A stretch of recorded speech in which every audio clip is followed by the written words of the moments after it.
ख्रिस्ता ठाई माझ्या प्रिय बंधू भगिनींनो, ख्रिस्ती इतिहास जर आपण पाहिला तर खरेखुरे सच्चे ख्रिस्ती जीवन जगलेल्या लोकांच्या जीवनगाथा आपल्याला माहीत आहेत.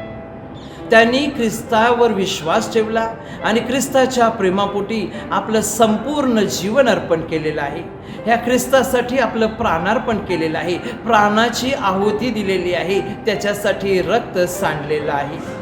होय प्रिय बंधू भगिनींनो, आजचा आपण हा ख्रिस्ती धर्म जो पाहतो हा जीवित ऊर्जित अवस्थेमध्ये ठेवण्यासाठी, जिवंत ठेवण्यासाठी अनेकांनी प्रयत्नाची पराकाष्ठा केलेली आहे.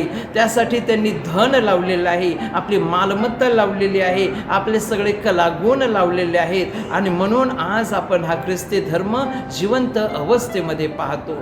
त्याचप्रमाणे माझ्या प्रिय बंधू बहिणींनो, आपण जर पाहिलं तर आज देखील अनेक लोक प्रभू येशूवर विश्वास ठेवतात आणि माझ्या प्रिय भाविको, त्यासाठी त्यांना अमानुष अशा छळाला सामोरे जावं लागतं.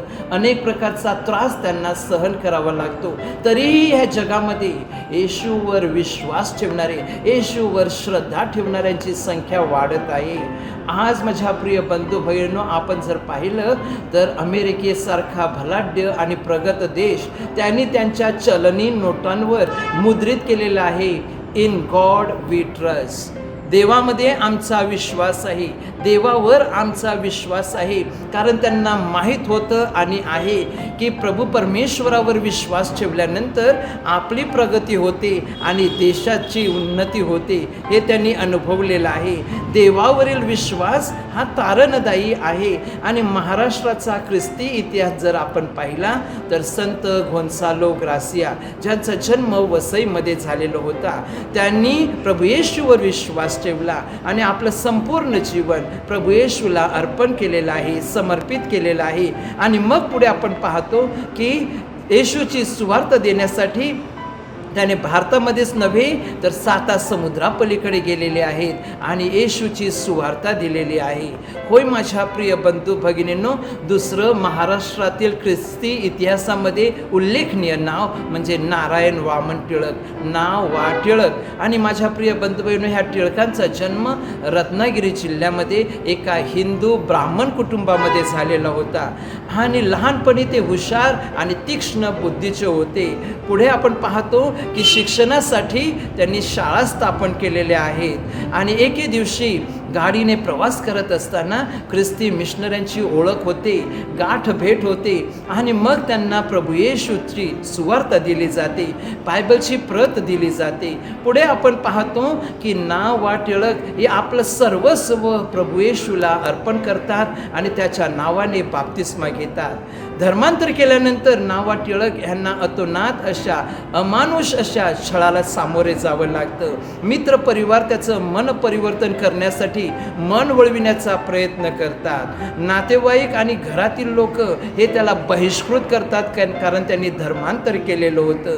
परंतु माझ्या प्रिय बंधू भगिनींनो, ते डगमगले नाहीत कारण त्यांचा विश्वास प्रभू येशूवर होता. पुढे 4 वर्षांनी आपण पाहतो त्यांची धर्मपत्नी लक्ष्मीबाई ही देखील ख्रिस्ताच्या नावाने बाप्तिस्मा घेते. आणि आज आपण महाराष्ट्र ख्रिस्ती इतिहासामध्ये आपण पाहतो अनेक ख्रिस्ती उपासना गीतं, ख्रिस्ती भजनं, ख्रिस्ती कीर्तनं ही त्यांनी रचलेली आहेत आणि आपल्यासाठी तो ठेवा ठेवलेला आहे.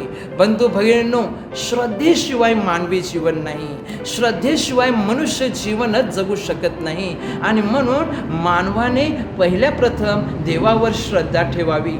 देवाने मानवाजवळ येण्यासाठी ही श्रद्धा त्याला दिलेली आहे. या श्रद्धेचा उपयोग करून आपण देवाच्या जवळ जायला हवं.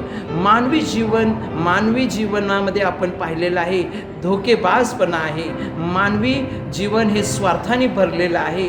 परंतु माझ्या प्रिय बंधू भगिनींनो, प्रभू येशू जो ह्या जगाचा उद्धार करता आहे तो अजिबात धोकेबाज नाही, त्याने कधीही कुणाला फसवलेलं नाही.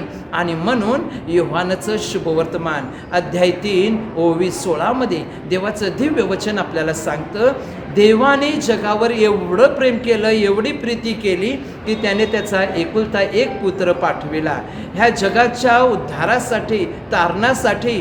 आणि म्हणून जो त्याच्यावर विश्वास ठेवतो त्याचं तारण होईल. माझ्या प्रिय बंधू बहिणो, आपण प्रभू येशूवर विश्वास ठेवल्यास आपलं तारण होणार आहे. आणि म्हणून विश्वास ठेवणं म्हणजे काय? प्रभू येशूवर विश्वास ठेवणं म्हणजे आपल्या जीवनामध्ये बदल करणं, आपलं आत्मपरिवर्तन करणं, आपलं हृदय परिवर्तन करणं. प्रभू येशूवर विश्वास ठेवणं म्हणजे आपल्या शब्द आणि कृतीमध्ये सकारात्मक बदल करणं. प्रभू येशूवर विश्वास ठेवणं म्हणजे संस्काराचं, पवित्र संस्काराचं जीवन जगणं. वेळोवेळी पवित्र संस्कार आपण श्रद्धेने घ्यायला हवेत. प्रभू येशूवर विश्वास ठेवणं म्हणजे प्रभू येशूच्या दिशेने वाटचाल करणं. आपण जर प्रभू येशूपासून दूर गेलो तर आपण दूरच राहू, आणि म्हणून त्याच्या दिशेने वाटचाल करायची आहे. तेव्हा ह्या उपवास काळामध्ये पुन्हा एकदा आपण प्रभूला सांगूया, आमचा विश्वास दृढ कर, आमची श्रद्धा पक्की कर, आणि त्यासाठी आपण प्रार्थना करूया. आमेन.